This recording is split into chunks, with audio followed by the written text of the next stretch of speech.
Have a product or project or establishment that you need to promote? Let us help you get noticed. Take advantage of Hitting Hard Radio's Artist and Business of the Week April sale for $300.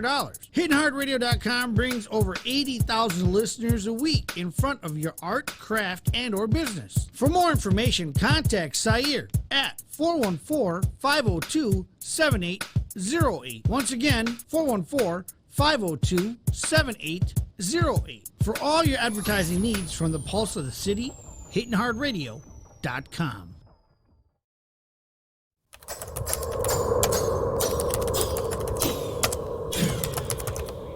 The METHOD Lab.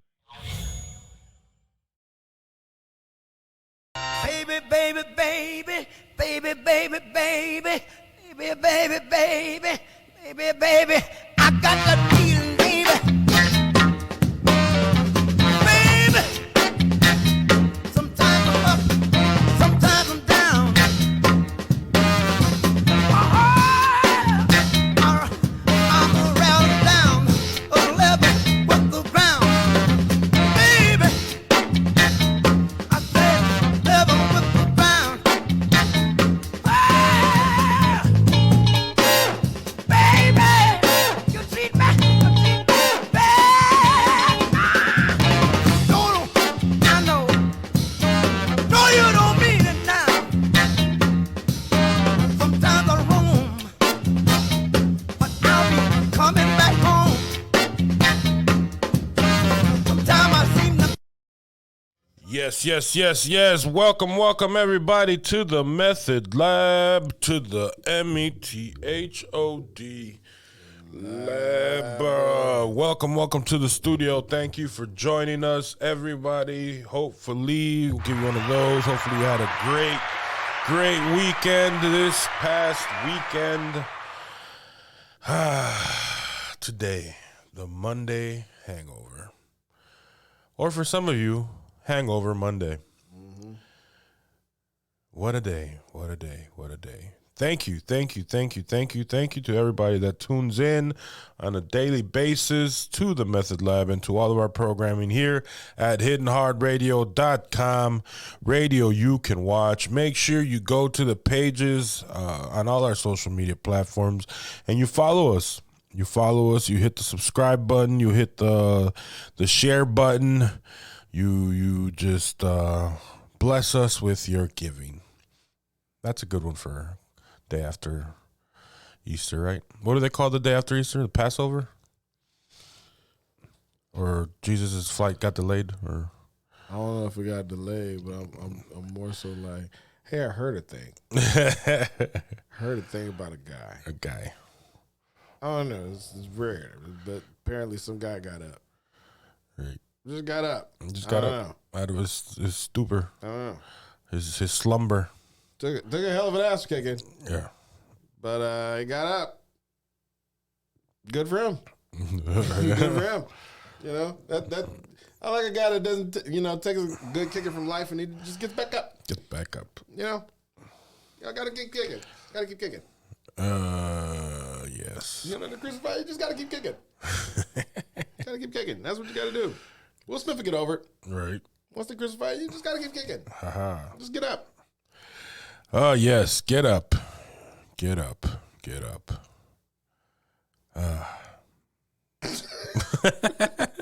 If you're in Milwaukee, you woke up to snow today, and that threw me off. I'm not going to lie. That threw me all the way off. You didn't know that was coming? Mm-mm. You had no idea the snow I was had coming? no clue that we were supposed to get snow. Oh, man. Whatsoever. Yeah. I heard that on Friday. Oh, really? Yeah. I left here the office. I was here late yesterday with Elle. We were just game planning for the week, taking care of some stuff. And it was nice out. Little wet. You know, little good. That's cool. You know, it's April showers. You know, bring May flowers. Well, no, I woke up this morning, took Max outside. I'm like, what the fuck is this shit? Fucking snowing, and there's snow on the ground. Oh, yeah. You know, I'm by the lake, literally down by the lake. So we usually it's a lot more moist on that side of town. Oh, it blew in. Oak Creek got it first. Yeah. and then it just blew up. Yeah, it's just. By the time I got back, by the time I was in Brown Deer, snow. Yeah. It's pure snow. Yesterday? I was like, wow, yeah. I was like, wow. And I couldn't believe it. And I was just like, I knew they said it was going to come Sunday night. And I was like, And I remember it was like 6, and I'm like, ain't no snow coming, man. It's cold, but ain't no snow. Probably some rain. But then I just saw it, and I saw those big chunky ass flakes, and I was like, get the fuck out of here. That's crazy, man. And we would just drive. I was like, whoa. I was like, I know Brown Deer gonna get hit. And when I went to sleep, it still wasn't. It was like rain, a little drizzle of rain. And then when I woke up, chunky ass flakes, just chunky ass flakes. And I was like, wow, they're real soft. Yeah. Real soft. But it's the fact that it's April. Yeah. You know, April of all places. April. It's April. Yeah, give it up. Let us enjoy some springtime.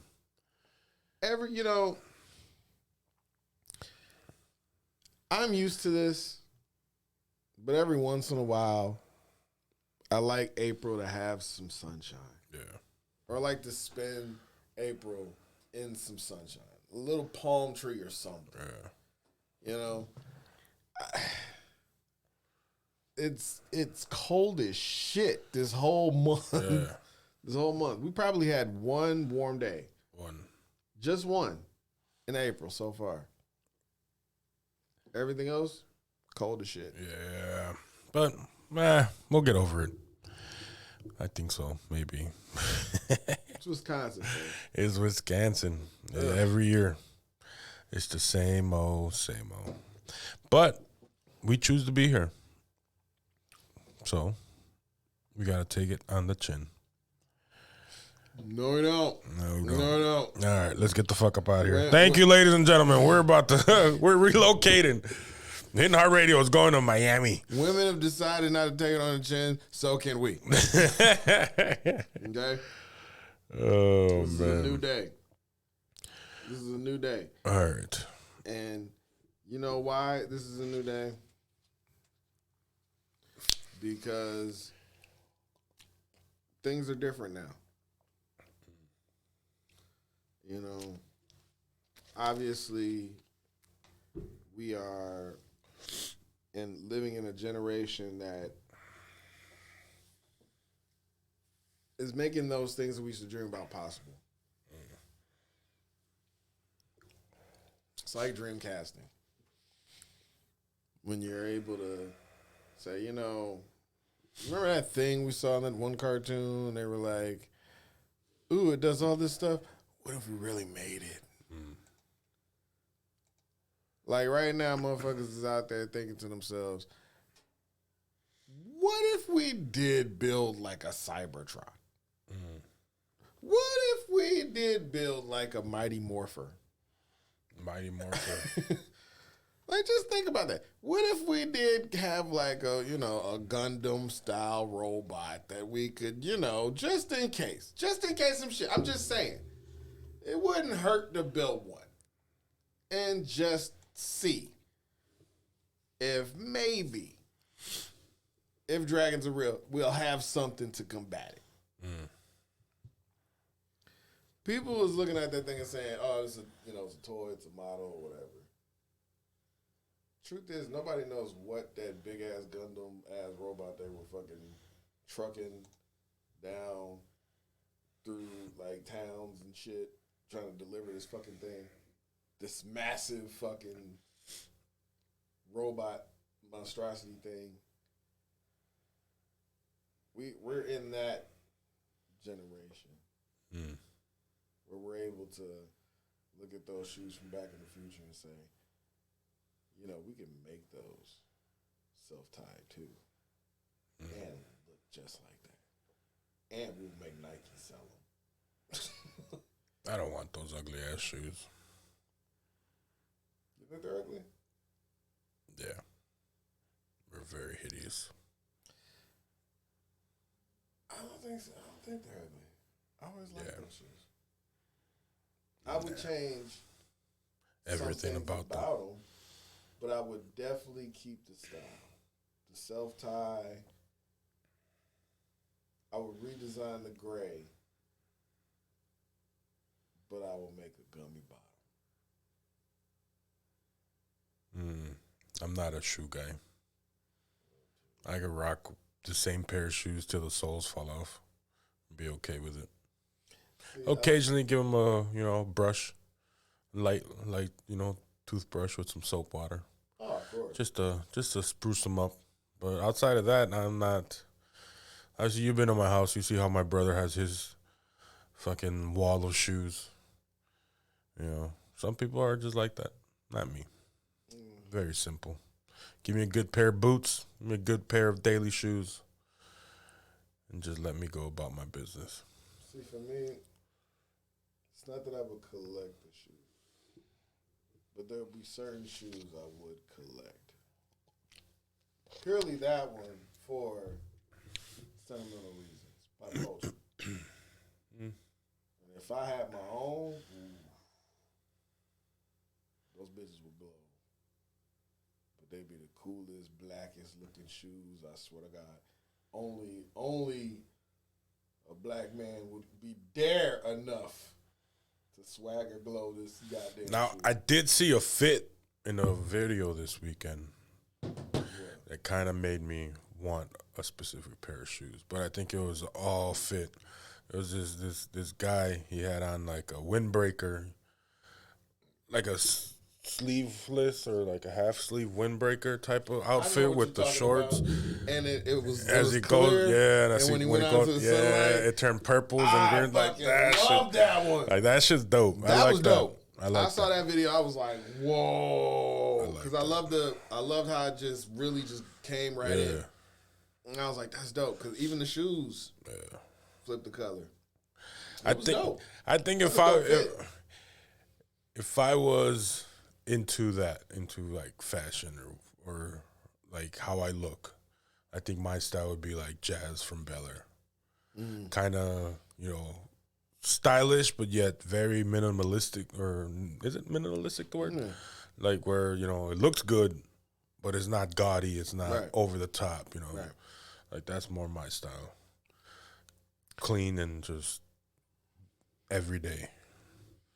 I think my style is more so, like, I love to collect certain shit, and of course I love to be able to dress for different places. But I think that's my style of having the wardrobe of being able to be in different places. Like, I love being able to have just a few things that would keep me prepared for places like Wisconsin and Colorado and places where it's cold, and have clothes that I could wear for New York, where in New York, that it's all about, if you coming through busing, they're going to be like, if it's like for your style, that would be dope. If you come through and just some shit like, just some shit you threw together, they just gonna fucking dust your ass. Like, you old bum ass nigga, fuck you, fuck you mean, fuck you mean, look at come out here. Here's $1, motherfucker. Like, no, I'll take that. Give it back. Here's $50, because you half a motherfucker right now. Like, they totally shit on people. Like, I've seen how they talk about it. Like, it's rude as fuck. It hurts. That shit hurts. But, even in California, like that type of climate, West Coast and shit, like all that shit, I would like to be able to have that type of stuff. Yeah, I think my style is too Midwestern. Too Midwestern? Yeah.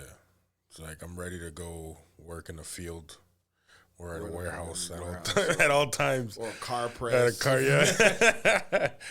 No color, no, just Gio's from I'm the efficient. Gio's from the 8 Mile collection. Pretty much. Look, I'm half tied. you guys offering overtime? I got bad feet. Right. Ain't no overtime. No overtime. Ramada ibuprofen. I don't drink enough water. And I filled out my insurance wrong. And I still haven't gotten my diploma from MPS. I think they sold it to China. Right. Oh man. It's fucking. But where there's a will, there's a way. We'll There get is. there. We'll get there. We just need this summer and this weather to change to really to get that energy going, man. It's kicking my ass. It is, man. This fucking gloomy ass days, like, I take my vitamins in the morning. Vitamin D18, D16 is supposed to be a supplement that helps you retain pretty much what the sun gives you. So the vitamins and nutrients that the sun gives your skin, and obviously it affects mood and just overall functioning of the body.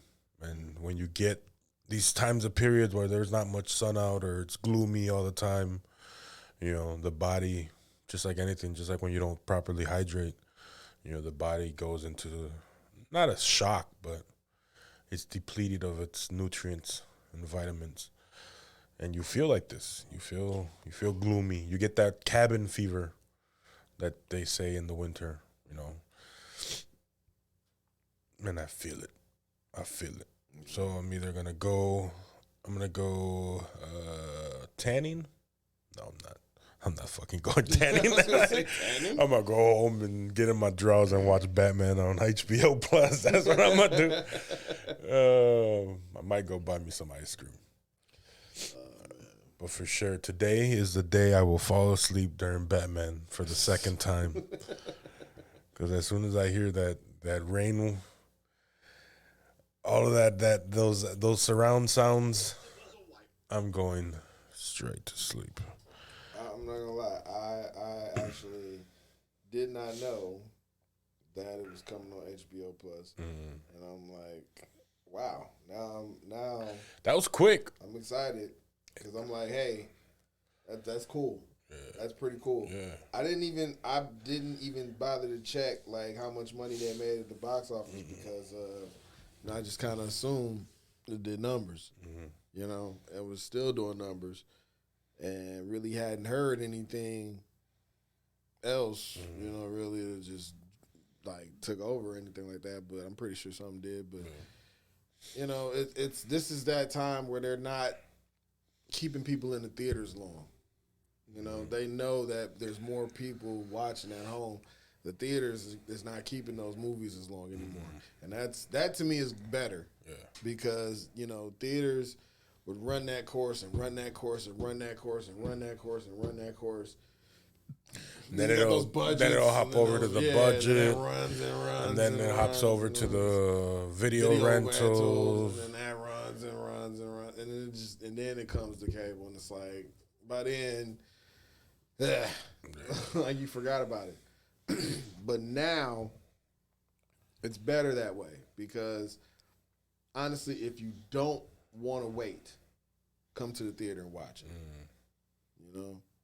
And then once it dies down where it's not that driving force in there anymore, then put it on the streaming sites for the people that wait. Because I was one of those people, I was like, if it's going to be packed and everything like that, and I can't get a ticket in and it's, moving, I knew what it was like for No Way Out.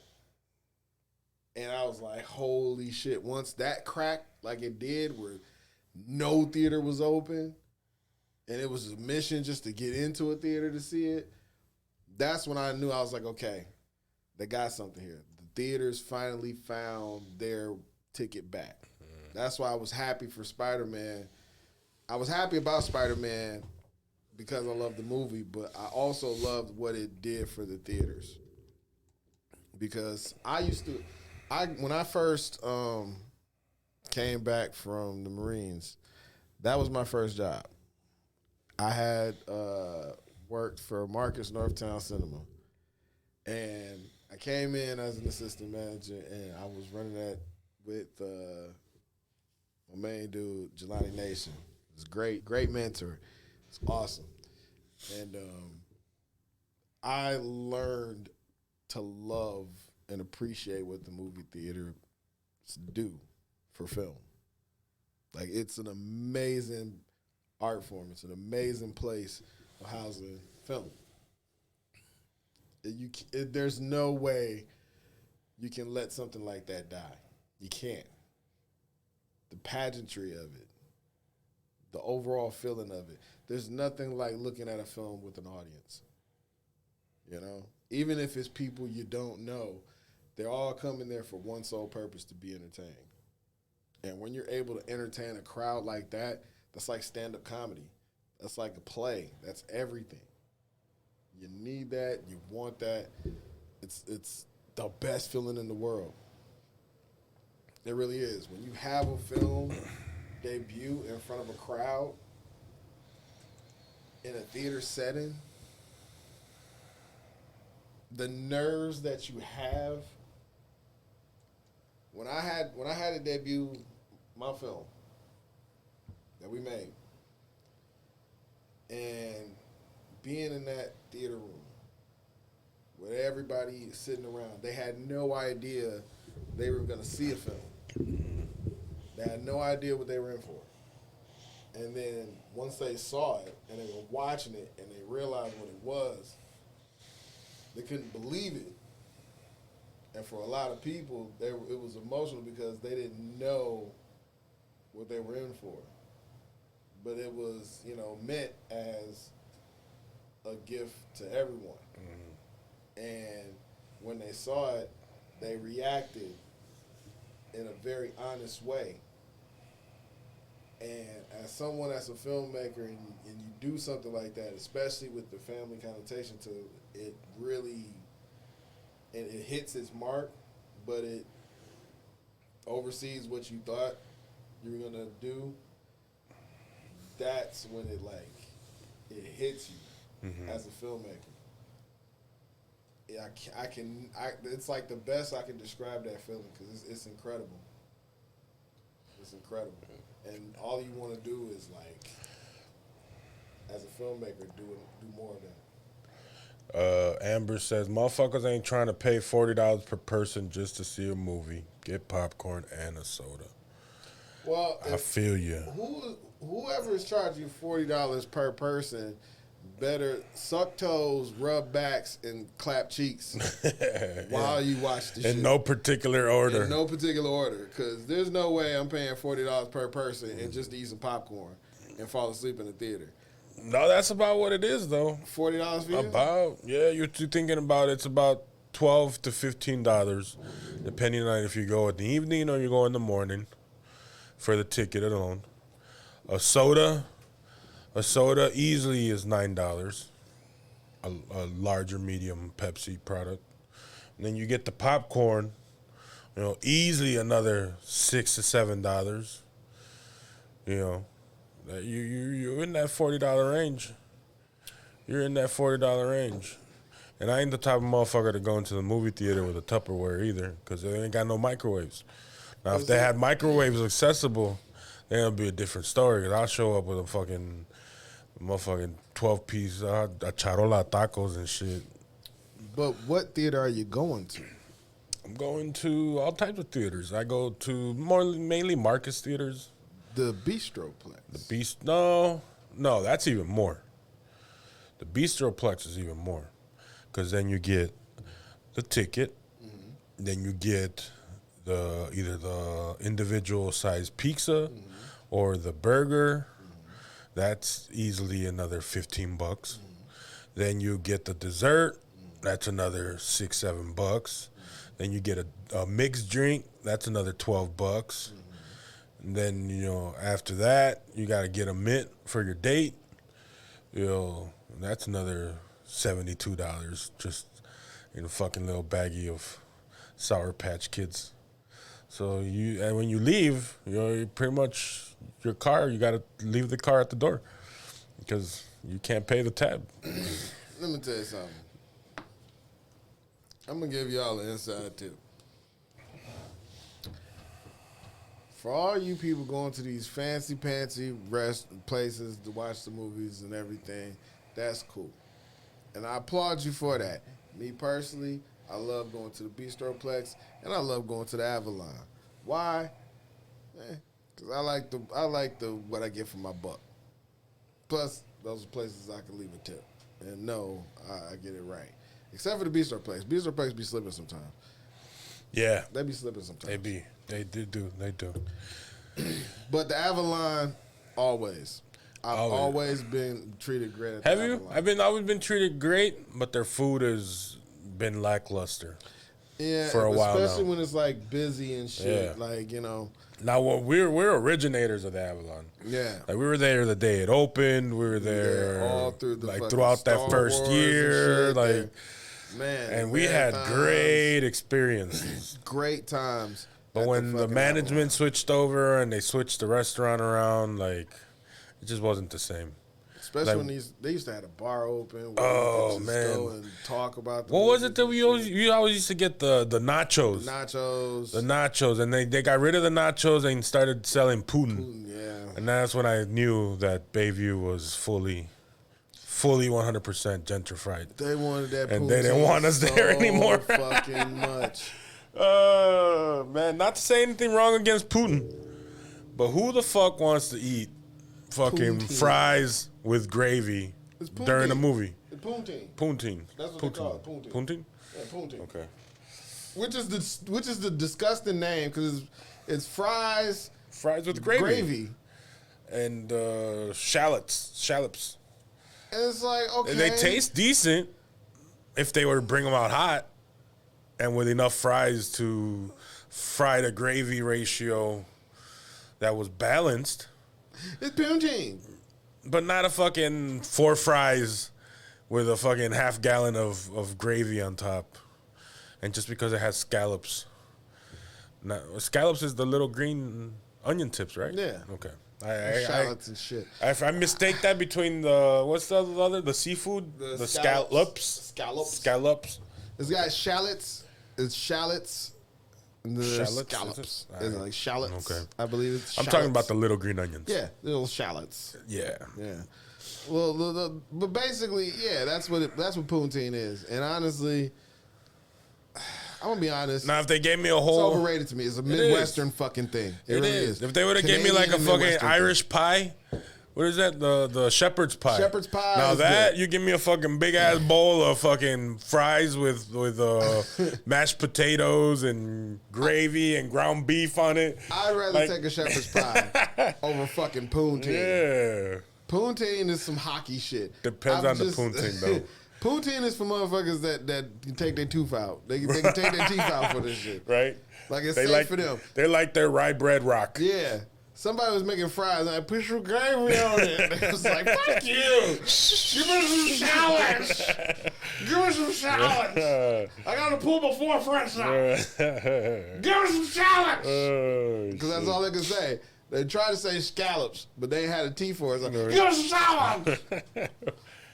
It's like, get a nigga some Sound like the salads, man. motherfucking, the motherfucking, no, is that the Six Flags banger bus old guy? Oh, shit. Give us some shallots.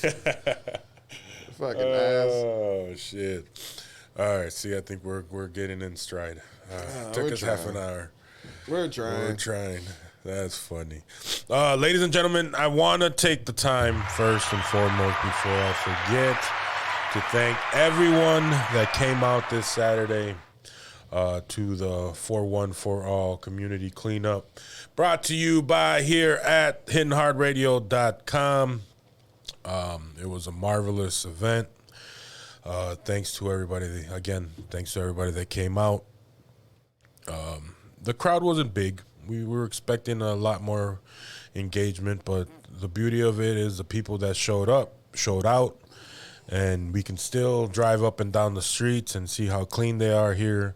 And man, it really puts a warm feeling in your heart. And I'm not talking about cardiac arrest or clogged arteries. I'm talking about, just the spirit of community, man. So we appreciate everyone, starting off the top with Monk for coming through and providing us with food. Pit Boss Monkey, them burgers, them brats, them hot dogs. We're still making our way through them, and they were delicious. And just the humility and the giving that man does is phenomenal. We appreciate it.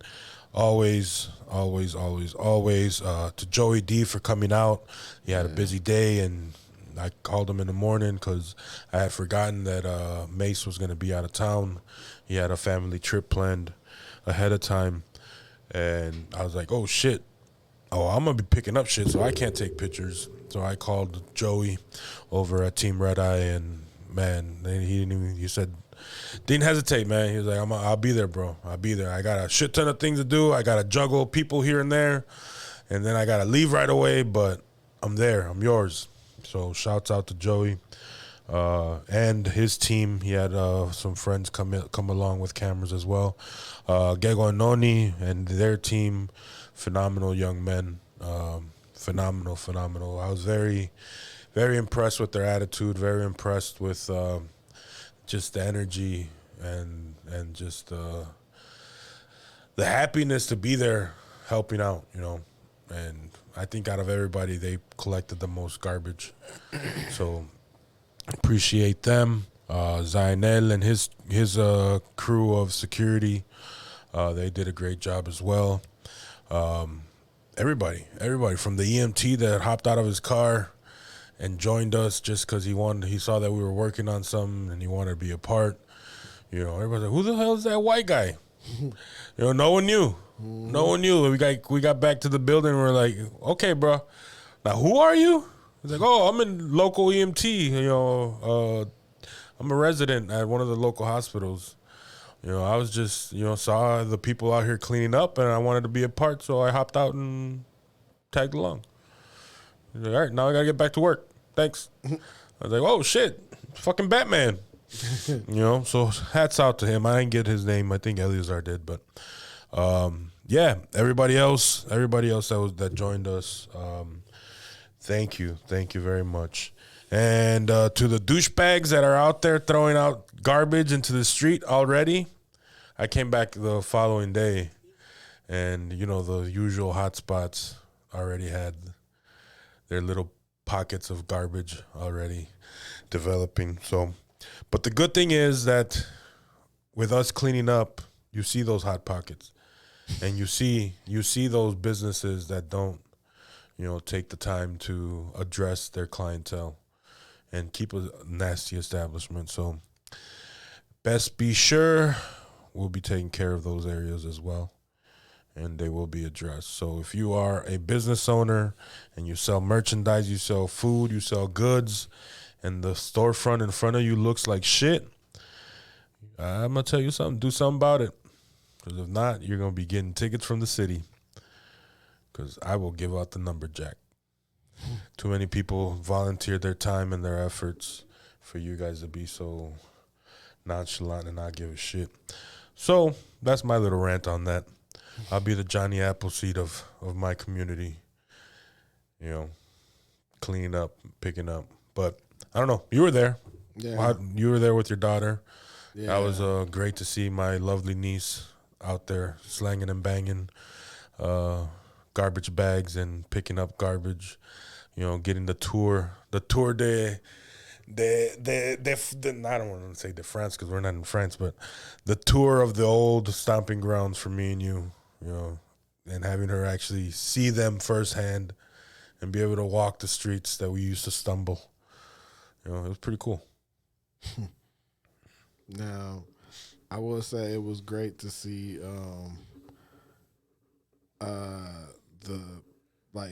people come out of their houses and stuff and thank us. People were driving by honking their horns, thanking us, and just happy to see us out there just picking up stuff and putting stuff away. And people were coming up and asking like, what is this? What are you guys doing? Like, and just being able to talk to them and let them know like, look, man, we in the neighborhood. We're a radio station up the street, and we doing things. And you can check us out. I'm on the show. This guy's on the show. We got a show. We're out here. Cleaning up the community and stuff. We lived here. We've been here. So we're giving back. And just seeing how people was just taking notice. Like, wow, like people out here really care. And it was kind of eye opening because for some people that are here and never bother to pick it up, they were just looking at us, just like, wow, can I help? Like, like people were like, can I help? And there was some people that not necessarily that they had the help in the moment, but just there was people that came and joined, and like you said, the EMT got out of his car and came along, just seeing us do what we do, and he was just like, hell yeah, let me park this shit, let me come on out there. So it was great. Yeah, it was great to see that, and everybody just come together. Yeah, and there's some pockets in the on the area in the neighborhood that are in need of addressing. Like I get it. We are what you consider the hood.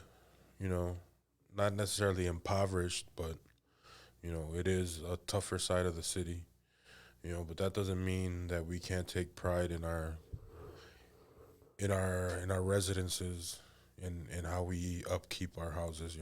Yeah, that in itself shows the type of people we have in our community.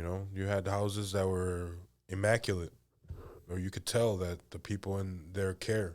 And then you had people that you literally walked up and you could see fucking just disaster everywhere in their front lawn. And they see that there's 6 people trying to pick up as much as they can as we make our way. And they just look and just side eye you and just keep moving. It's like, okay.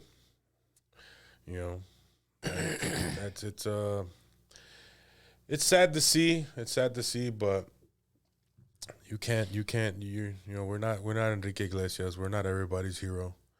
We just do what we can. But definitely it is something that we are going to be doing again. I'm already in the ear with Gego and Noni, and in interacting with a couple of other of our local artists that we work with closely and are good friends with them, for setting up something for next month. Maybe a food drive of some sort. My kid hit me up afterwards saying he wanted to do like a toy clothes drive for kids or some sort like that. So we got some ideas we're going to implement, and we're going to continue to engage with the musicians and that what we serve. We're in music. We're in the music industry. So what better way to engage with the community and with artists, fans, than by being out there with them. So we have good things coming up.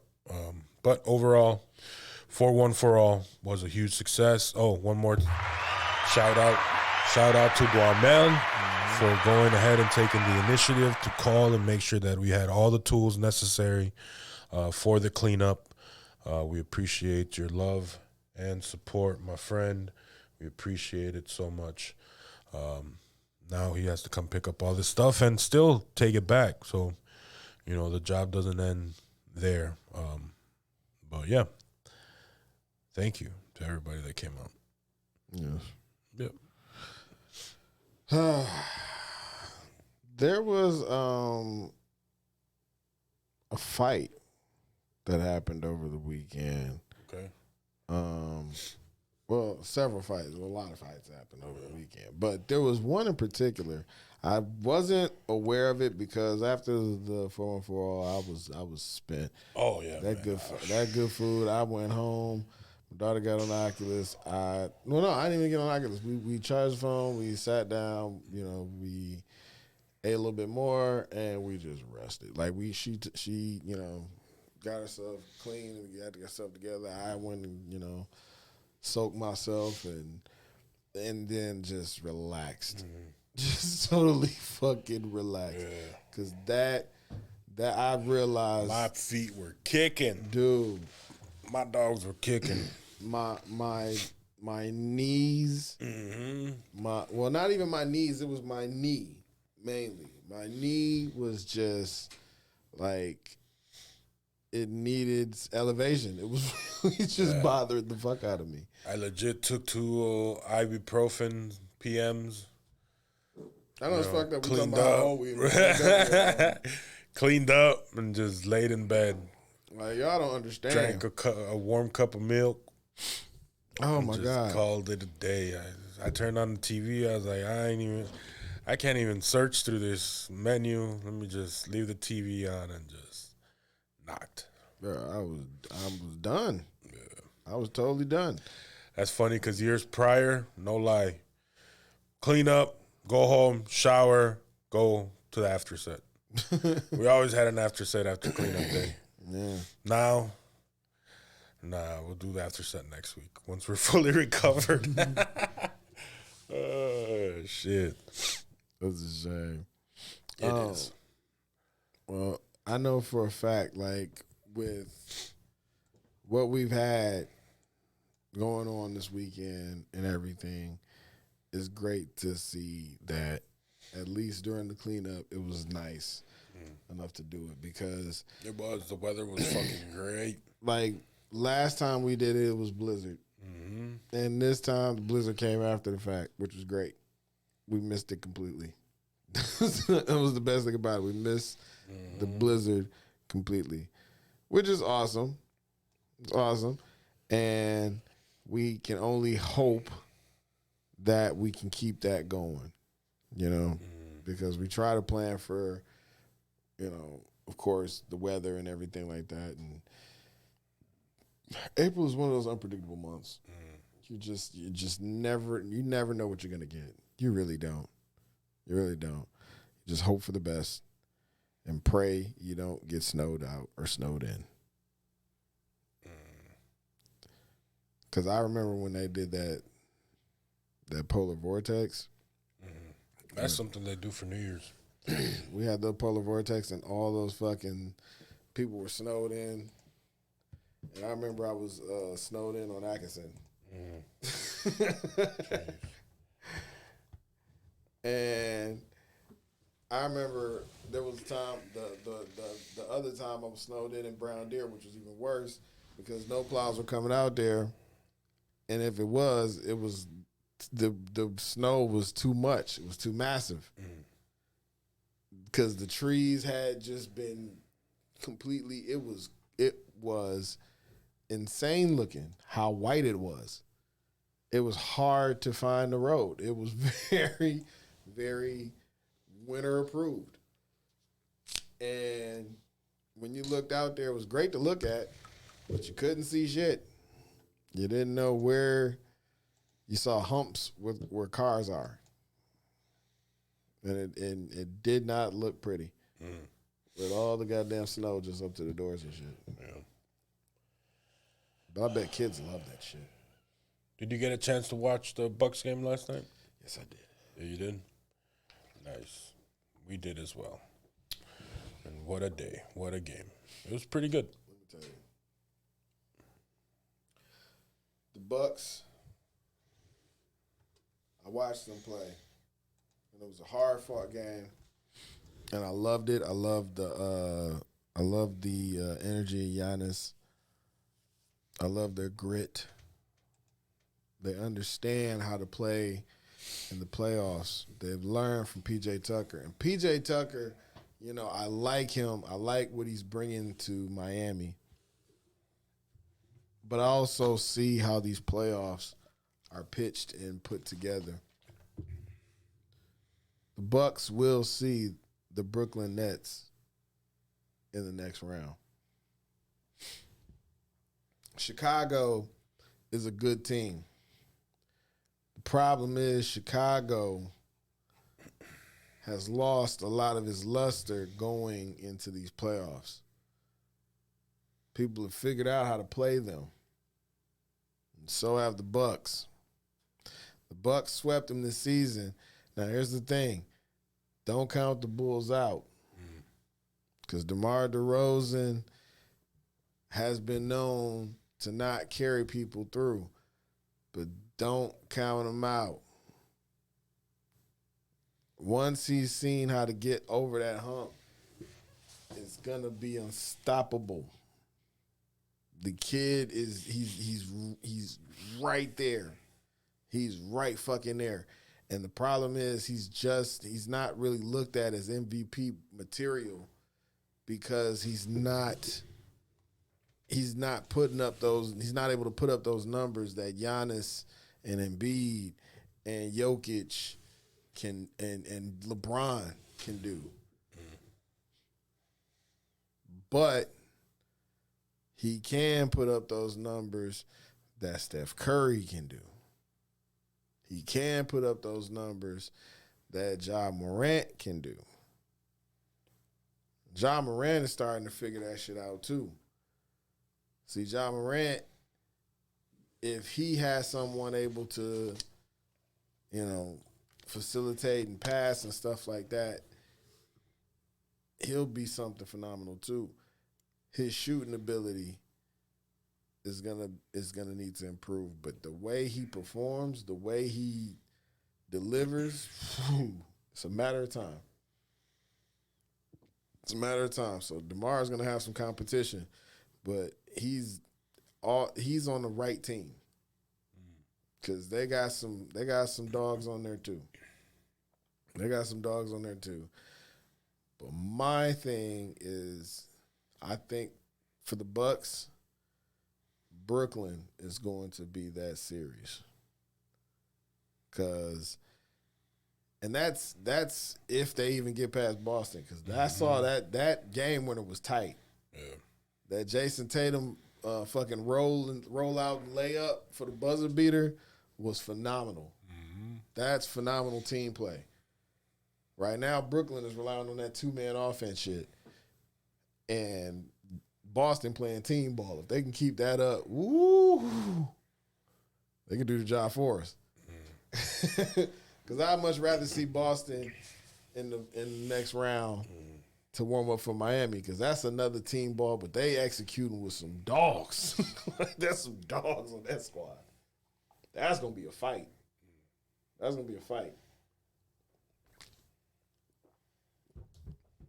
That's the matchup I want the Bucks to see. I want them to end the Eastern Conference Final. That will be the matchup. That'll be the dream matchup. But the NBA, I know them. They want to see Brooklyn and they want to see Miami. They want those two teams in the NBA Eastern Conference Finals.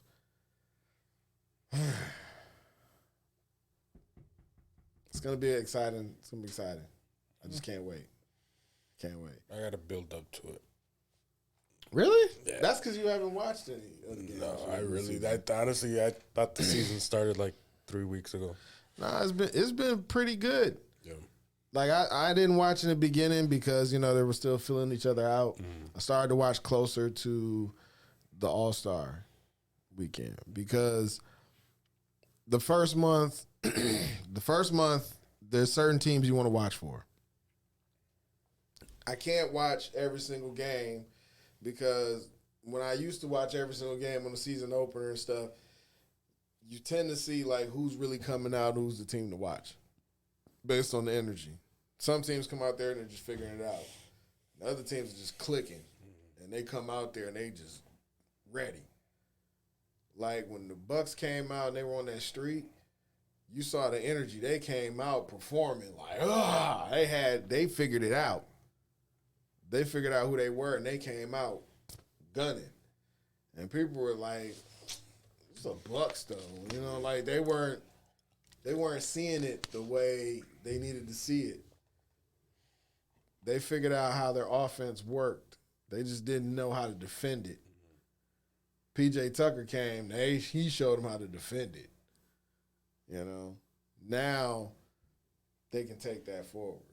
And that's what they've been doing this year. They've been defending it.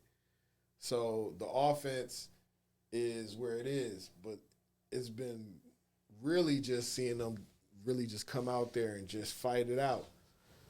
Because they came out, there was a target on their back from day one. So they really had to get it in and grind. And they, stumbled like every other team, but they were steady when everybody else was fucking up. Because they understood, like, it's not even about being in the first top tier. Because they ain't shit. Them hungry-ass teams in the bottom, they play hard. They play much harder than the motherfuckers in the middle. Motherfuckers in the middle are the superstars. They just walking through. They just know it just got outscored. You got to catch up. But if they have an off night, like KD, where he got to do everything, we caught his ass. So they understand. They're veterans now. They got to move like that. And that's what I like. I like seeing this. I like when you have to see them,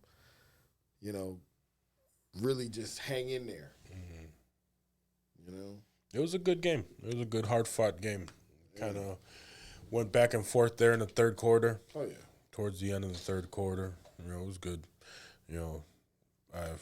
We started a new project here at the station with Duhamel and a couple of his friends, who are fanatics of sports and basketball in general. And we put together a little show called TBD, to be determined. TBD. And what we're doing is covering the playoffs for right now.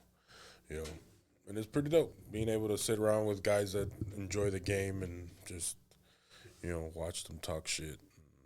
So that's the only way you're going to get me. Either I'm into it or you can be as excited as you want to. I just, this season, I don't know. We might get into the playoffs heavy this year. Like I said, what I saw yesterday was fun. It was a good game. Those guys are ready. Yeah, they play very well. I could definitely see a deep run, maybe second, maybe to the championship game. Here's the thing. The Bucks are dangerous because they inspired everybody else. See, the Bucks earned that championship last year, but now all these other teams are like, see, that's because they played hard. They played much harder than everybody else. The teams that they played against, were banged up because they played hard. They had to play hard to carry their fucking teams into the playoffs. The Bucks just played harder, and they were healthier.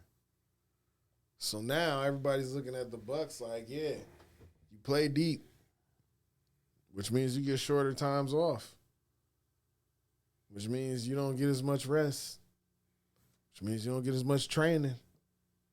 Can you keep up? Because that's when you go deep like that, that's the marathon. People look at LeBron, and we can hate him for all we want.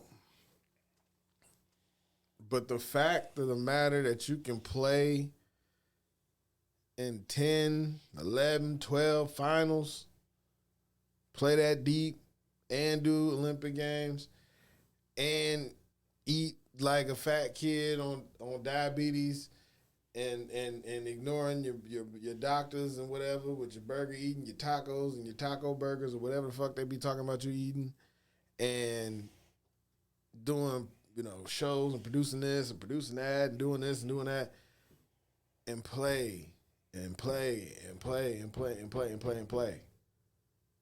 Just play 24/7.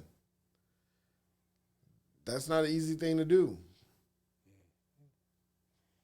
Like at some point, his body starts to wear and tear, and people are starting to see that now with this season with the Lakers when they saw him sitting out a lot, and they saw him just like, hey man, this ain't working. I'm just gonna hit them stat numbers because I'd rather have this out the way in case I can't play no more. Because that shit catches up to you after so many years of playing deep into the playoffs. That shit hurts. Kobe, he played till his body gave out. When he had tore literally everything, ACLs, MCLs, Achilles, cartilage, he was getting his knee drained in between quarters and halves, and shit hurts. Like when you can give you off for like 3 games and then 2 games you out of it till you can get your body back up, and then bam, go another 3. Yeah, it's rough. It's rough, man.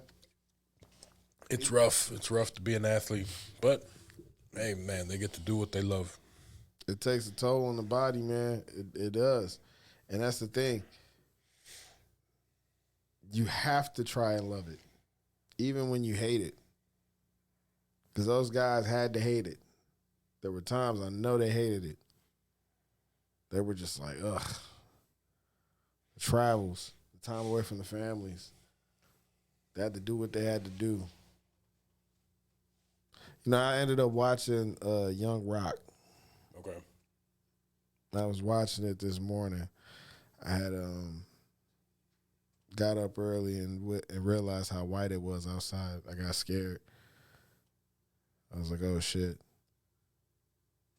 I was like, it was a blizzard. And I thought, oh man, it must have like covered everything. But then I looked out and I saw it was like the really fluffy shit. It wasn't really sticking to the streets, but it was sticking everywhere else. So I was like, oh, it's even more annoying. it's just a reminder how cold it's going to be. So I started watching Young Rock and I was getting ready myself. And I was looking at those stories and stuff of him. And I was like, wow. Like just watching how each one of those episodes, it was talking more about his pops and stuff and how he would be away doing wrestling and stuff like that. And I thought that was interesting, like how he had to get comfortable with that, you know. But he saw how his pops did it, and yet still, you know, went for his. So I'm gonna try to do it differently. And you could tell, like, when he told, like, his father that's what he wanted to do, his father was like, no, you don't. Like, this ain't what you want, man. This ain't what you want. You're not going to, I don't even want this for you. You know, you could feel where he was coming from on that, you know. Because there's a guy, you know, went through the worst, even though a lot of it was his fault. Mm-hmm. But he got to see how hard it was. And that was the last thing he wanted his son to be and to do. He wanted better for him, what he felt would be better for him. Because he felt like that business didn't respect people like them the way they needed to be respected. So you can kind of feel his pain, and that's why that's what I like about that show, that it captures that, because Rock understands that too. Yeah. Like, you know. So, I don't know. It's deep to me. It's a good show. I really enjoy it.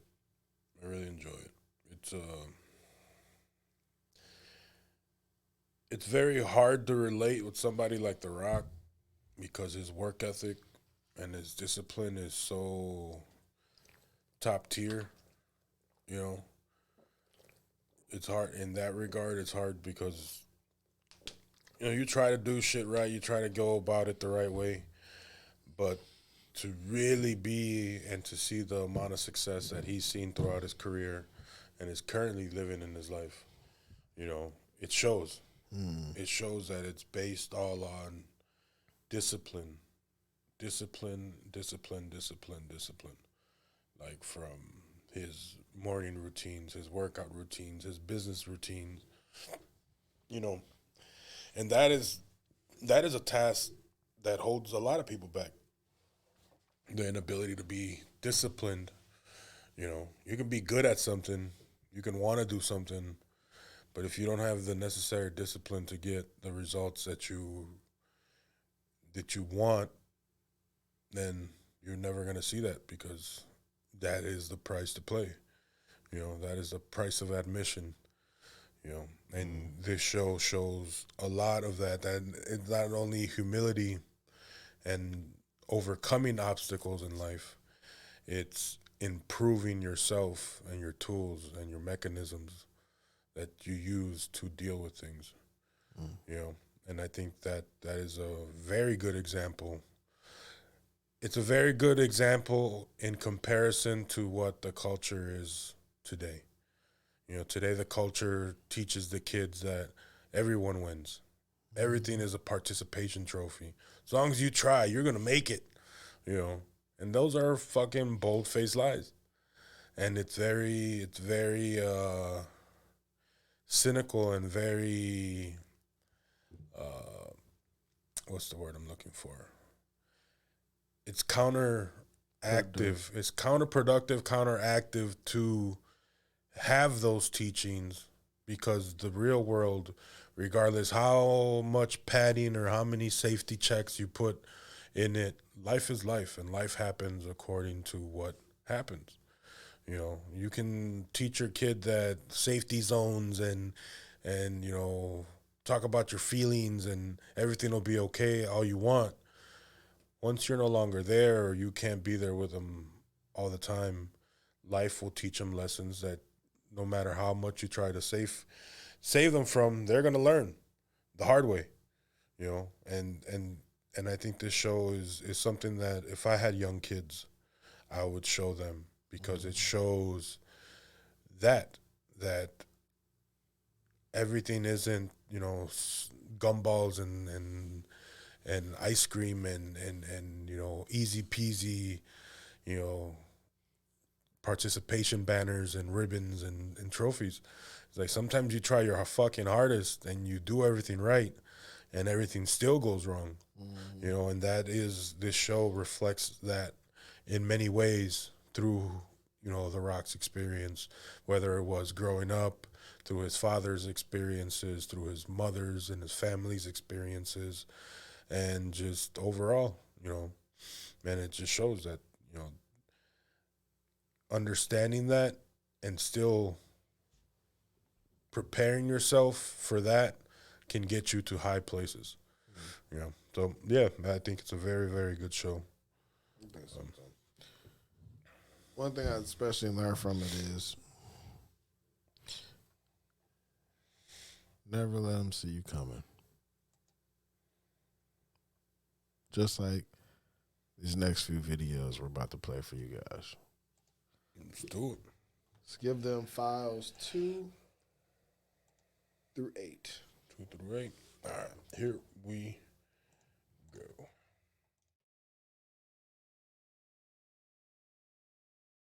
New AP, flood, water on my butt like a tub. They got my little gun in the club. Don't worry about me, I'm a thug. You kill a street nigga, get a dime. If you kill a rap nigga, get a dub. Big chain on my neck, don't. Yeah, yeah, yeah, yeah, yeah, yeah, yeah. Yo, yo, yo, yo, yo, yo, yo, yo, yo, yo, yo, yo, yo, yo. You can do better than that. Every praise is to our God. Yeah, shit. Every praise is to our God. Hallelujah. After seeing that the Country Music Awards were hosted by a black person, as well as there being a plethora of black people there, a white nationalist by the name of Patrick Howley got really mad and was going on his racist tirade and even said country music is different, it's not Wakanda. That's him, by the way. Fun fact, country music was made by black people. That's where it comes from. Not only that, but the banjo, which was the first country music instrument, is also made by black people, as well as the first drums used in country music as well. And again, country music is derivative from enslaved people singing songs, when they did in the field, when they did outside the field, when they just enjoyed themselves in general, as well as from Negro spirituals of old back when. So yeah, whatever he talking about. Personally, I think he just still mad about Lil Nas X. But anyways, if you enjoyed, make sure you drop a follow. Appreciate you. Hello, guys. My name's Aiden. And finally, after 10 years of suffering, I got revenge on my school bully. Some people think I went too far with my revenge, but after what he did to me, he deserved it. Ever since I was a kid, I had a hard time finding friends because I had social anxiety. Everybody noticed that I'm shy and made fun of me. But this one kid in particular was just evil. His name was Logan. His father was funding the school, so he always felt privileged. He would act out in front of teachers. He felt like he owned everything in the school. And he made every day a living hell. During class, I would sit in the back and doodle in my notebook, creating these crazy fantasy characters, and he would just take my notebook and point out that I looked like one of those dwarfs I was drawing. Because of my love for fantasy, he would call me names like Goblin or Dwarf. I had no idea why he was so mean to me. But eventually, I found one person that seemed to get me. He was an IT teacher. When we started going to IT class, I got interested in programming. So he would let me spend school breaks in his class in front of the computer. And I felt safe being there. But my happiness didn't last for long. One time during the class when I was in the toilet, Logan came up to my computer and deleted my project. I came back, saw that, and started crying. And of course, Logan laughed his ass off. The teacher took my side and told him that he was getting detention for what he did. He got so angry. He started ranting, "Do you even know who I am?" You know, all this my rich daddy talk. And I felt so happy because finally someone stood up to him. But the next day, I came into the class and I saw the teacher's things missing. Another teacher came and told us that our IT teacher had to take a leave of absence. Logan turned to me and smiled. It was his fault.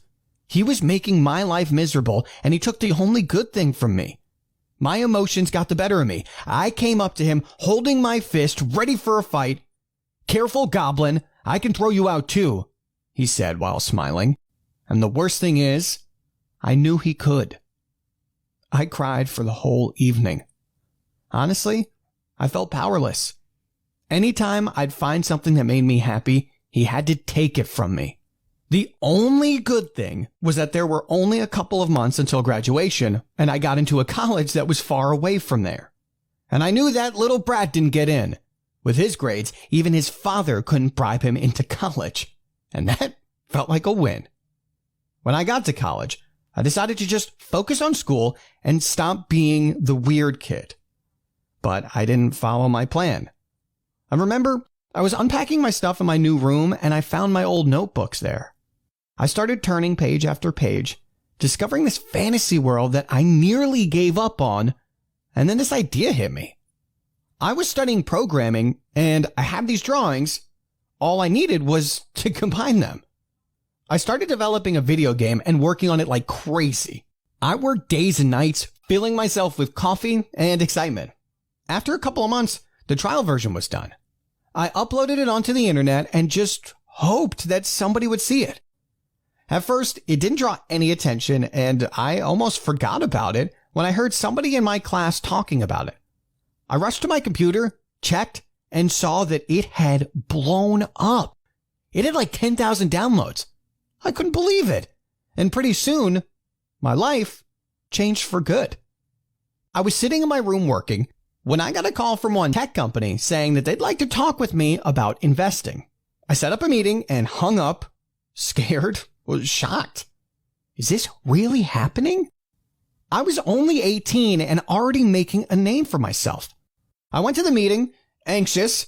I was scared that when they'd see me, they wouldn't want to invest in my game. But as soon as they asked me about my full vision for the game, I felt my passion overcome my anxiety and I started telling them all my ideas. They actually seemed interested, and at the end of the meeting, they told me that they're going to give me enough money to fully implement them. The first couple of months, it was only me and a couple of my colleagues working from home. Then it expanded. I rented an office and hired a whole team.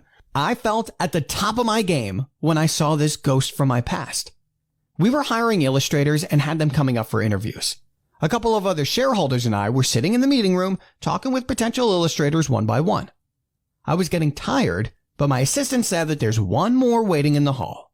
My colleague told me that his old friend asked him to get his son an interview.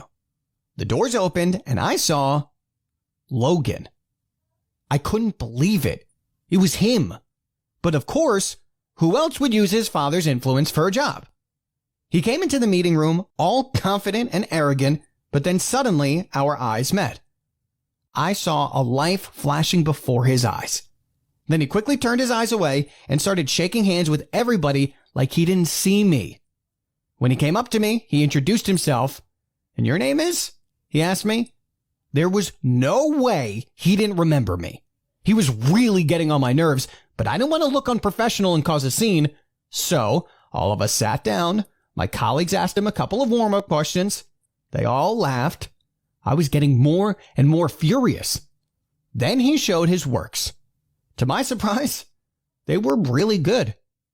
Logan was actually winning my colleagues over. I found myself in the most difficult situation.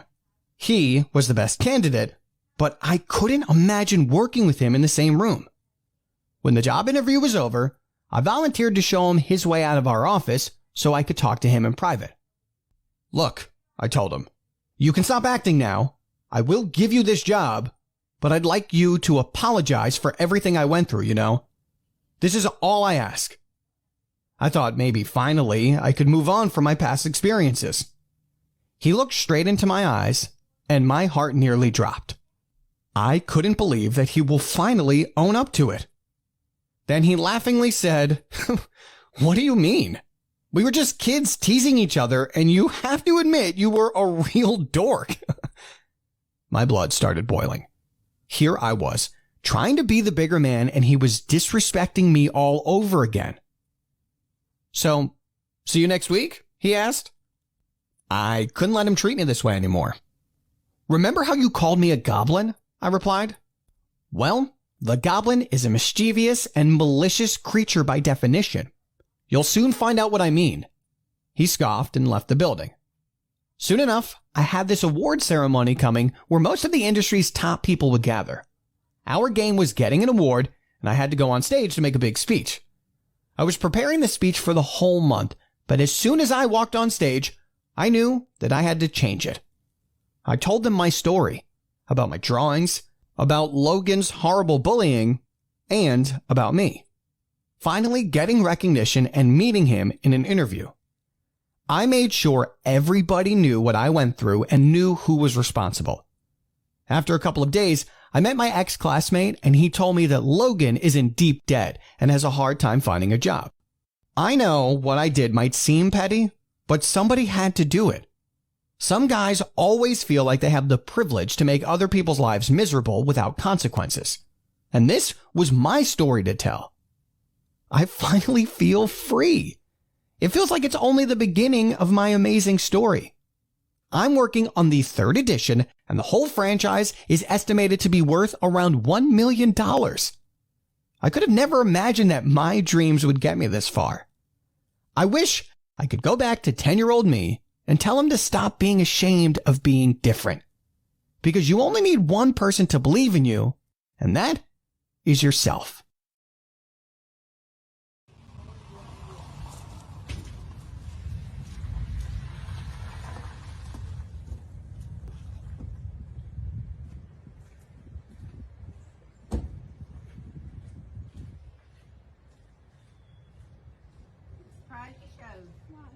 Oh, you got a bat?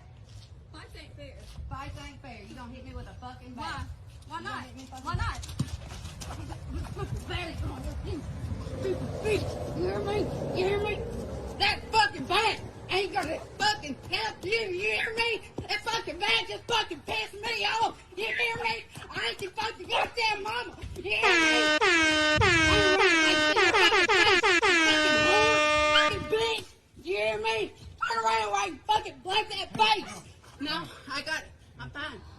I'm fine. Don't keep on that. No, I am gonna keep on. She keeps on being a bitch to everybody. Okay. I am calm. I'm somewhat calm. She knows her ass is whooped, so let her go. No, she gonna fucking tell me it's whooped. Tell me it's fucking whooped. Fuck off of me, Sam. Tell me it's fucking whooped. Sam? Tell me it's whooped and I'll get up. Tell me it's whooped. It ain't whooped or you'd fucking say it. You hear me? You hear me? Fuck! Alright, get the fuck off. I ain't heard you fucking say it. Get off. Are you whooped? Sure, get off.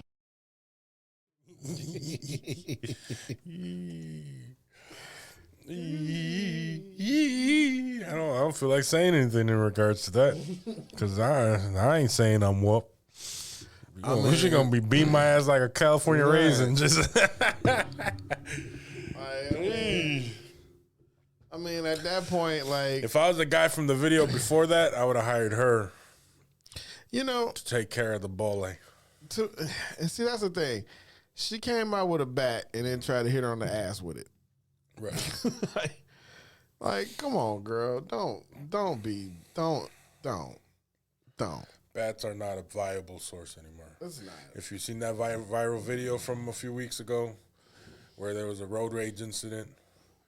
Dude cut off the other guy and came out of the car with a bat. Swung said bat at the guy. The guy pulled out his extended clip and just fucking tic-tac-toed his ass to infinity and beyond. Bro, I saw one where a lady caught her guy cheating. He was out and about at a gas station. Oh, yeah. With the girl. Yeah, I saw that. And she walked in with a knife in her pocket and an axe in her Oh, hand. was that a sledgehammer? That Oh, was there's an another axe. one? Oh, shit. That was an axe. Oh. They said it was a sledgehammer, but that was no. That shit looked like a goddamn axe to me. The video footage looked like an axe. If that's a sledgehammer, that was a slim hammer. Because that shit looked like a goddamn axe. Because she caught dude square, like, and knocked him down. Like, that was pure jaw, neck, and collarbone. And she smacked that shit into the corner pocket. He was like, he was sprawled out across the Little Debbie's. And then the old girl, she hit her in the back. Bow! And she went down. And then she hit her again. Bow! And then smooth walked the fuck across the goddamn gas station parking lot. Like, wasn't shit happening. And I mean... Amber said it was an axe. That was an axe. That's what I said. That was an axe. She fucked them up. She fucked them up. Because that motherfucker was just... He was like, go 911. Help! Yeah. I'm done. 911. Oh, shit. Oh, shit. Old girl was, she tried to walk like she wasn't even with that motherfucker. And she's like, no, bitch. Bah! Bah! And took and just walked off. Pimp walked off. Dripping out all the way out. And I was just like, wow. Wow. This is no game out here. It's not, man. It's not. This is not.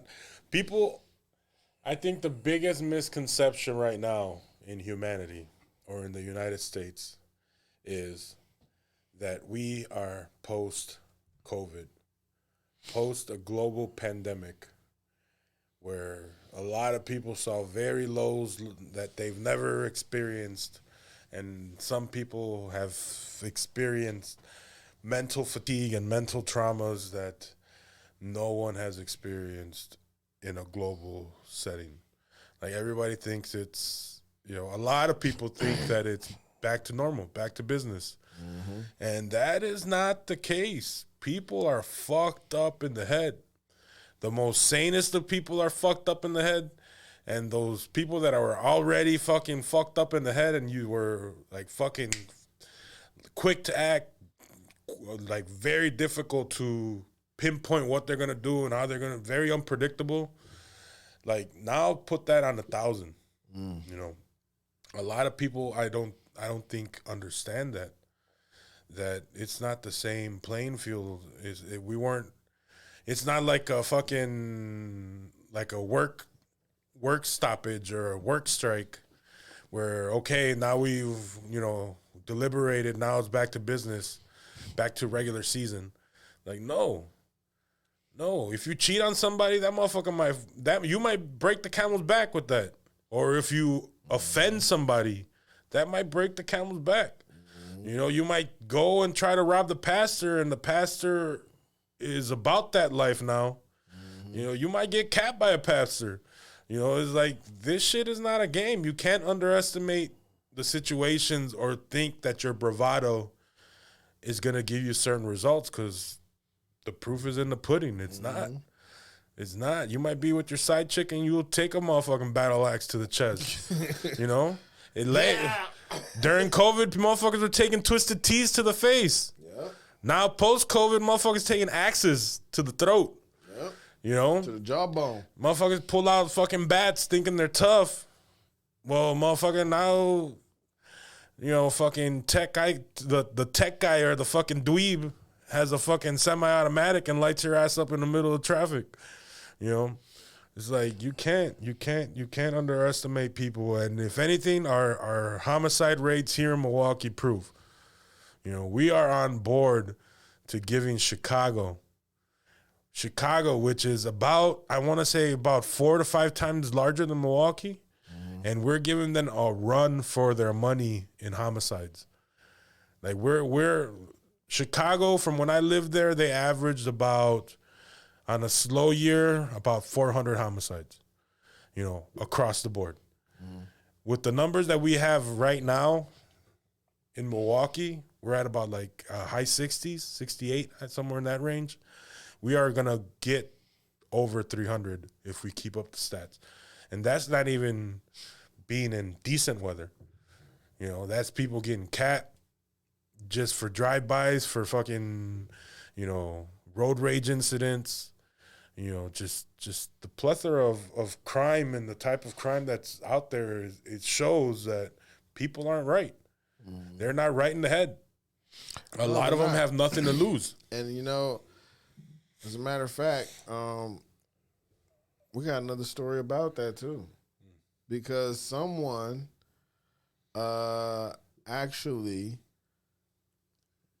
committed a very heinous act to some people that we are familiar with. The family of Kendrick Johnson, the young boy who was rolled up in the gym mat.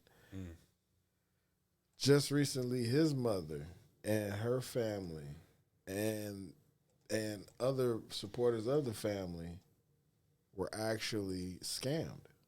Really? Yeah.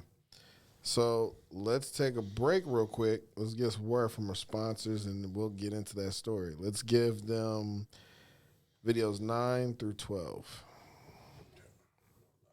Just an extra one. Let me bring that back. You just started racing. Yeah. Here, I got it. Jill's on freelance here. Here we go. Let's check this out.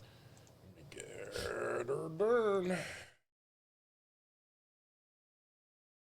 You fat, overbaked biscuit. You busted up muffin top on the side. You skinny jeans on a person who ain't been skinny in life. What is the gridiron? Kevin. You everything bagel left out for a week. Tell me what the gridiron is. It's a box you of side tooth missing, slew foot, used car selling. What is the gridiron? Okay. You dry Brillo pad hair having, dusty, moldy carburetor shaving, piece of Buick Skylark trunk. What is the gridiron?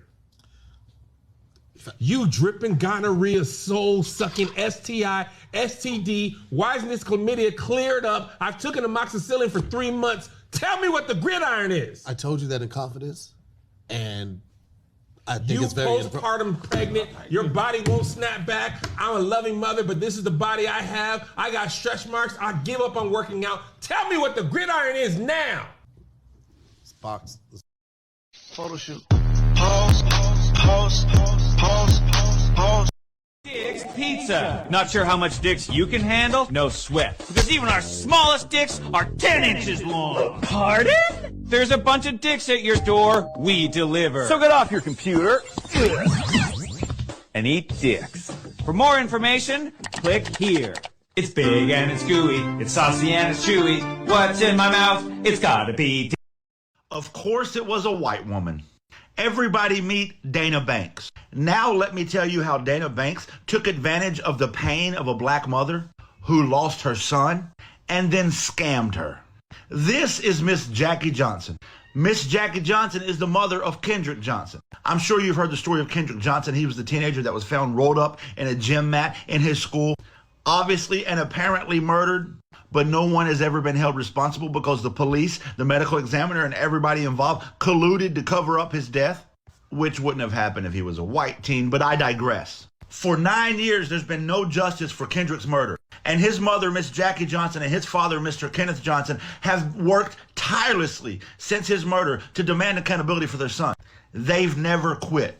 And then one day, Dana Banks messaged Miss Jackie Johnson on Facebook and said that she would like to hold a rally in support of Kendrick Johnson demanding accountability at the Capitol in Washington, D.C. She told Miss Johnson, don't worry about it. She'll take care of transportation and hotels and putting the rally together. You just show up. We want to support you and your family. Miss Johnson agreed, and they set a date for the rally, which was last week, April 11th. And all the other mothers in Georgia who all support Miss Jackie Johnson, these are mothers who have also lost their kids to either gun violence or police terrorism. they decided they were going to travel up with Miss Johnson and support her and stand in solidarity with her. So Dana got a big charter bus to bring all the families up to D.C.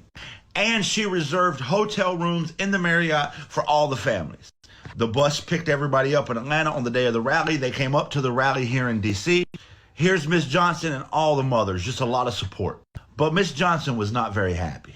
First of all, the rally was in a muddy field. She didn't like that. Dana had not advertised this to anybody, so there was really nobody there aside from who Miss Johnson brought. And this is where things get real ugly. After the rally, when Miss Johnson and all the other mothers got back to the hotel, they found out that the hotel rooms were reserved but not paid for. They tried to call Dana, who did not answer her phone. In fact, her phone was off and she was a ghost. So Miss Johnson had to come out of pocket almost $4,000 for hotel rooms for all these mothers that were already there with her. And then they couldn't get back to Georgia because the bus hadn't been paid for. So to get everybody back, Miss Johnson had to pay for the bus. $8,800. So $12,000 came out of Miss Johnson's pocket for a rally that Dana was supposed to put together. Now, Dana has various fundraisers just like this where she was raising money on the name of Kendrick Johnson for this rally, thanking people on Facebook for their heartfelt donation. But she's been a ghost since the day of the rally. None of that money went towards the rally or to Miss Johnson. So Miss Johnson's out $12,000 and Dana got money and clout off her son's name. This is Miss Johnson's Cash App. Internet, do your thing. Sheesh. There are some scum in the earth, man. There are some scum in this earth. You know what's fucked up? A woman by the name of Dana Banks with a name in parentheses, those little parentheses with the box, Burkowski. More than likely, there is no Dana Banks. More than likely, it was some guy. Probably some white man. Probably some racist who thought it would be funny to prank her. Probably that guy that thought it was a catastrophe that there was a black guy hosting the country award. Probably that same guy. Probably the same guy. It is that age of you have to be careful. People's intentions are everywhere. You have to realize not everyone is willing to just reach out via, messenger without a face-to-face conversation when it's available. And then on top of that, a real sit-down face-to-face without a messenger, without a telephone screen or a computer screen. Sit down with me. Show me this is where the money's going. I want to see you send this money to me.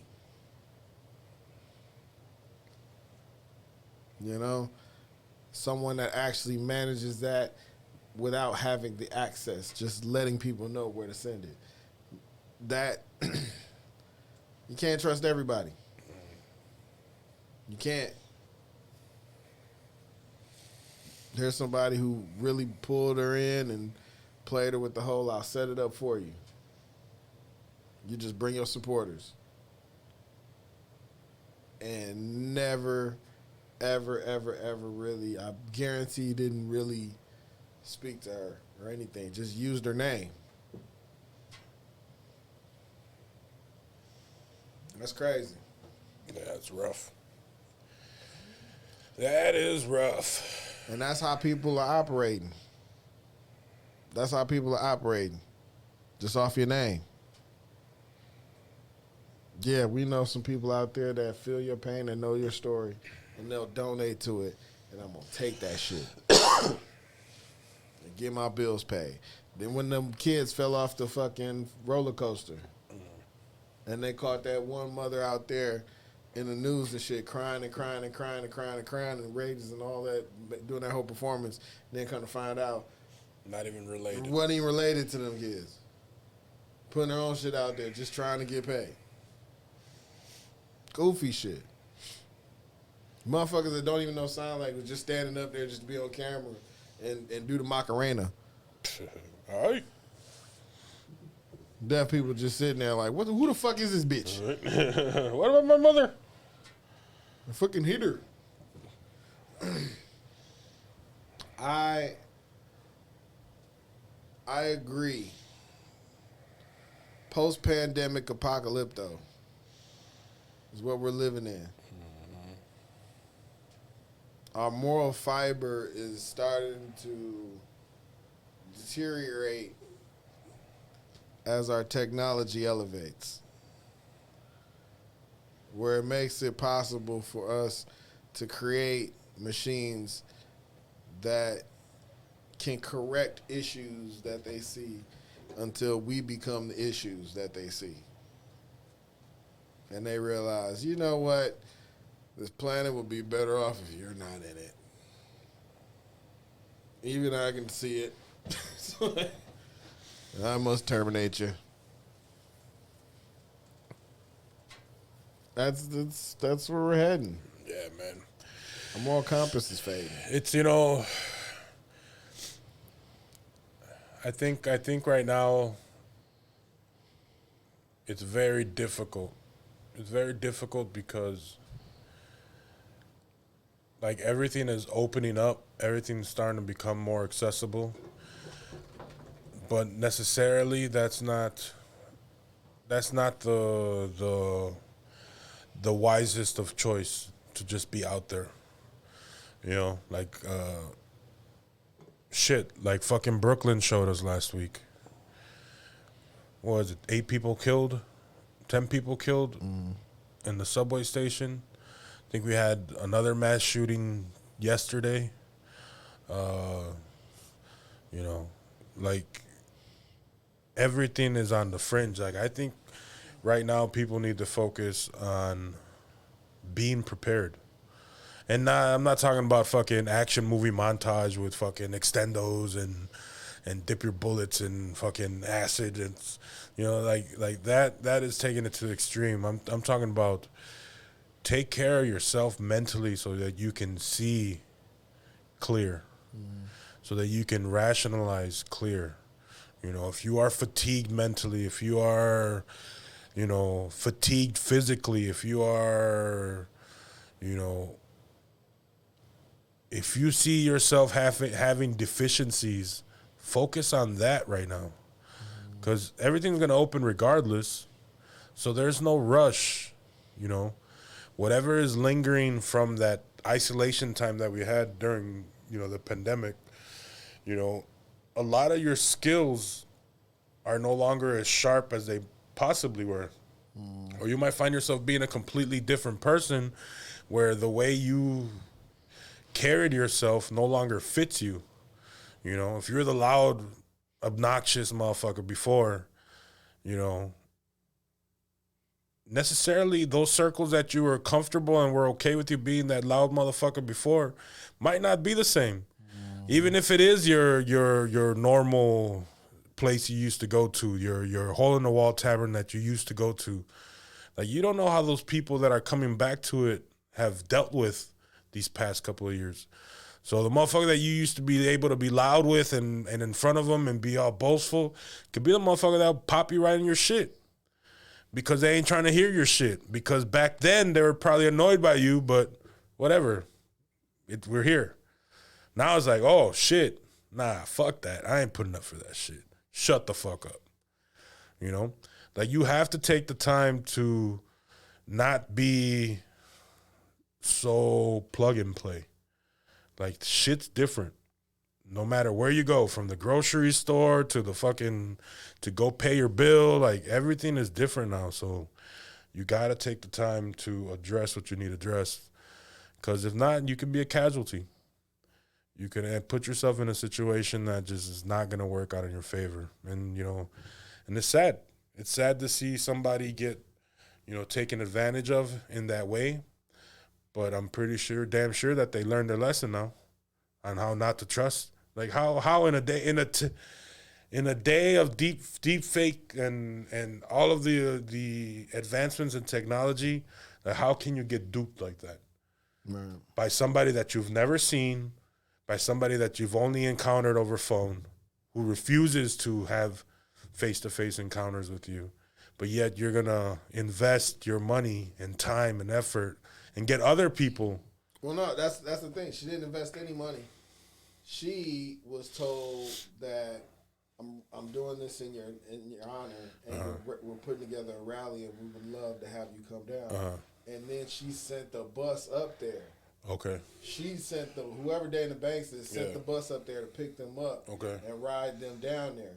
So when they got down there, they were the only ones there, and they were stuck with the bus. And she was told that there was a hotel that everybody would be registered at. So when they went to the hotel, it was reserved, but it wasn't paid for. So basically, it was like somebody sending the Uber saying, "Hey, what's up? We're gonna meet at this date." So that person didn't get any money out of it. It was just out of malice. Like they rallied all the money in their name, but they kept the money that they raised. But and just had them come down to a place and it wasn't even set for them. So they showed up to a rally that was raised in their name, but there was no rally.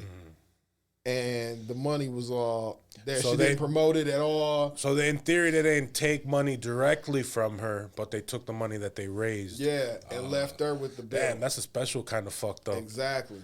That's That was special. malice. Yeah. That was malice, and that was like they fucking played her. Yeah, that's fucked up. Because she brought all her people down and thinking that, they were coming down to be, to show up and speak, to raise that awareness. And there was no rally. There was nothing promoted. There were no people. She was her people were the only one there. It was at a field. It was muddy. It was nowhere near. Man, that's still very, very fucked up. But it's still a very, very valuable lesson for that family, and it's unfortunate, obviously, I don't know how it transpired, obviously she was a very good con artist to get her to open up and feel confident that everything was going to be set. But see, that's why I say I don't think Dana Banks was real. No, obviously. I don't think that was a real, I think honestly, if that's the case, because if them doing that, it's not much communication that would need to really happen. It's just an invite. It's just an invite. Yeah. It's like, you're being told that you're coming to speak at an event, and you get down there, there's no event, and you were told to bring, people with you, and you brought them, and they're stuck with the bill. Yeah. And they're stuck with the hotel. That's crazy. That's a harsh way to learn a lesson. It's a very harsh way to learn a lesson. That was personal. That was personal. But the fucked up thing is, out of them being kind, the people that donated the money was kind. And it sucks. It does. But again, people are they're in desperate times, and con artists and people like that see that, and they can thrive in that because they can see where the areas where they can manipulate. They can see what to say and what not to say and how to say it and when to say it to put you in a position where you don't second guess something, where you put your guards down, and then when they're down, they're free to do what they want. They're free to do with you as they please, and it's unfortunate, but like I said, you gotta keep your head on a swivel. And if any of the videos that we showed, the one person that always has his head on a swivel is our president, Joe Biden. Probably because he doesn't know where the fuck he's going. That's why. He's so good at it that he confuses himself. I was waiting for him to just swanton bomb off the fucking top of the stage. But see, that's the beauty of it, man. If you don't, it's hard for your enemies to predict your movements if you don't even know where the fuck you're going. They can't get to you, man. They can't get to you. They can't figure you out because you don't even know what the fuck you're doing. That's what's amazing. Our country is in good hands. Yes. The best of hands. Best of hands. The shakiest of hands right now. We're off the radar. We are. They can't even predict it. That's hilarious. They can't even predict it. That hand is over the button, and they don't know when it's gonna pop. They just don't know. That's hilarious. They don't know. And 4 more years. 4 more years. 4 more years. See what happens. Oh shit. We're gonna end up at fucking Guantanamo Bay. Guantanamo Bay. We're going to fucking Family Dollar selling block. Art We're gonna trade off. life. We're gonna trade away America for fucking art imitates snow life. globe of fucking Antarctica. Trust me, art imitates life. We predicted this shit. That we would go too far, and they would put us on trial for this shit because we're not anti-America. We're not. We never have been. No. We're just anti-dumbass. We love to point out dumbass shit. Dumbass shit. How do you go from Sleepy Joe to fucking Where Do I Go Joe? It was Sleepy Joe. Sleepy Joe. Then I don't know Joe. I don't know. And then it was Where do you go Joe? Where did you go Joe? Where'd you go Joe? Oh man, we're gonna end up with Oh No Joe. Oh no Joe. Oh no Joe. As long as we don't go to What the Fuck Joe. As long as we don't go to What the Fuck Joe, we're good. I'll go with Oh No Joe. I'll take Oh No Joe any day over What the Fuck Joe. Oh man. Once we get to the What the Fuck Joe, that's code red. That's code red. Oh No Joe is a notch above. That's a notch above. That can be forgiven. That can always, you can always bounce back from Oh No Joe. No Joe. But What the Fuck Joe? That's it. That's game over, man. Right. game over, Joe. Someone put in the second string. That's actually the last notch. Game over, Joe. Game over. that's when you gotta start making some declarations. Game over, Joe. But hey, you guys wanted the guy that invented the 3 strikes you're out policy. Way to go, Joe. Way to go. That's all right. We'll just blame Ice Cube once it's all over. That's hilarious. If you say so, Joe. That's fucked up. You could just do. It's the fact that that's your president. You can address him as such. I don't know, Joe. We're in a bit of a pickle, Joe. They had to stop the Brandon chant because he was getting confused. He really thought he was Brandon. Oh my God. The fact that they kept doing this and no one has told him. No one has ever told him that this is going on. It's like a fucking 4-year Make-A-Wish Foundation. Like how do you not feel him? Is it because of the age? Is it because he'll be confused by this? I mean, I get why he would be confused, but somebody should have told him this was going on, where he could have got ahead of this before it got the way it got. This shit rolled for like a good year of cheering Brandon. Let's go, Brandon, and all that in Joe's honor. That shit was trending everywhere. Yes. Everywhere. To the point where they approved the NASCAR car to have the logos on it. Like they approved it until people were like, I don't think that's a good idea. Right. All right, well maybe we won't. Maybe we won't. They really let that shit ride for a good long time. And to be fair, they even had the Go Brandon My Pillow. Right. To be fair, I usually would think like chants and stuff like that. That's like that's for against the president and shit like that. You would think, that would be some type of reprimand for some shit like that on a public forum. Nothing done in NASCAR. If that was when the NFL took a knee, goddamn, they damn near didn't want to have a game. Yeah. Like they didn't want to. They were really getting threatened, and I was like, okay, I get that, but that's outside of protest. And then the Brandon thing, and I'm like, that's kind of funny. But then it got big, and it got bigger and bigger and bigger and bigger. And I'm like, how do they not know this yet? How are they not getting this is about him?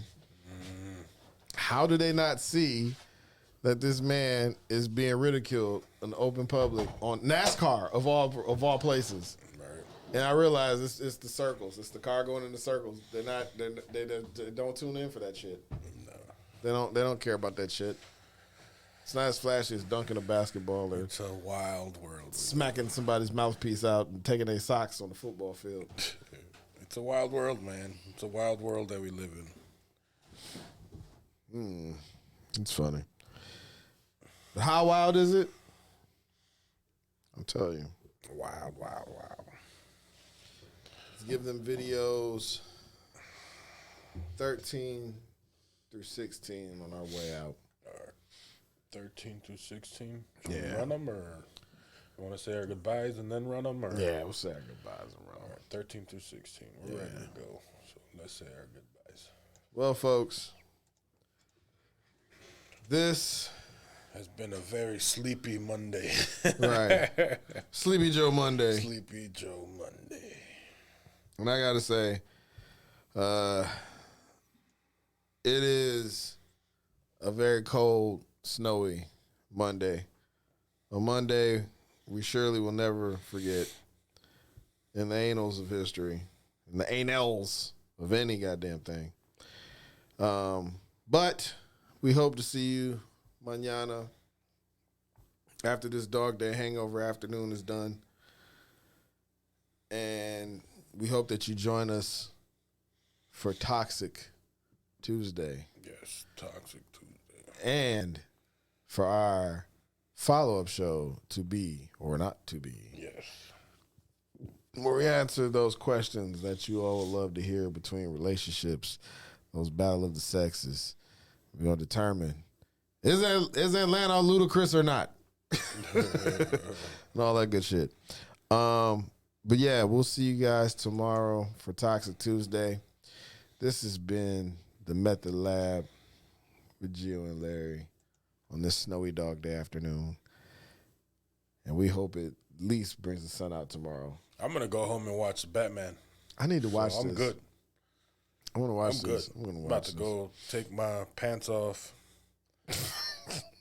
lay on my couch, and watch the Batman as potato chips pile up on my chest hair. That's what I'm about to do. So I'll be all right. All facts. All facts. All facts. Well, folks, we will see you guys tomorrow. And we hope that you enjoy the rest of your Monday. Hasta luego. See y'all mañana. Peace.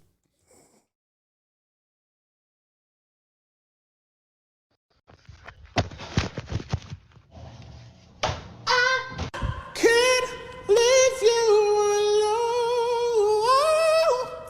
You got me feeling, girl, I'm feeling for you.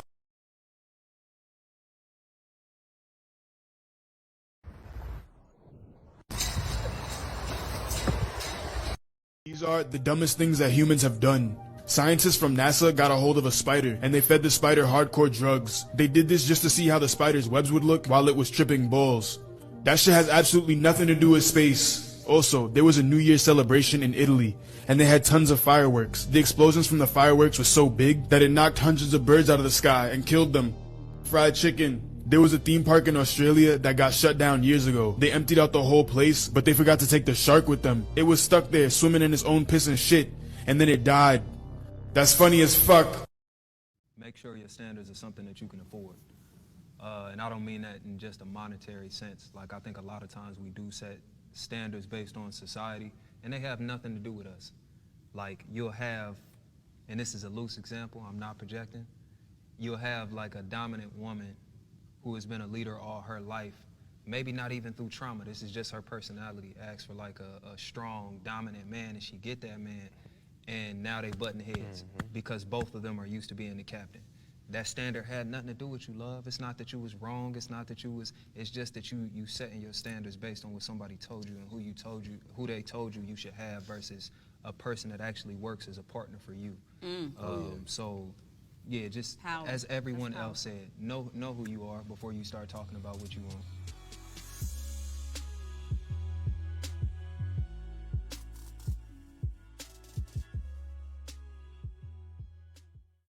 Do you have a product or project or establishment that you need to promote? Let us help you get noticed. Take advantage of Hitting Hard Radio's Artist and Business of the Week April sale for $300. HittingHardRadio.com brings over 80,000 listeners a week in front of your art, craft, and or business. For more information, contact Sair at 414-502-7808. Once again, 414-502-7808. For all your advertising needs from the pulse of the city, HittingHardRadio.com. Hey, ladies and gentlemen, make sure you tune in Monday through Friday from 4 p.m. to 6 p.m. to OG Gotti and Fire in the Streets exclusively here on HittingHardRadio.com. What you doing still in bed, man? Yo, you need to punch in for that morning shift MKE with Sair right here on HittingHardRadio.com exclusively from 10 to 2 p.m. Check it out, man. You're missing out. What's going on, y'all? This is Larry Williams, host of the Method Lab, which you can find here every weekday from 2 to 4 exclusively on HittingHardRadio.com.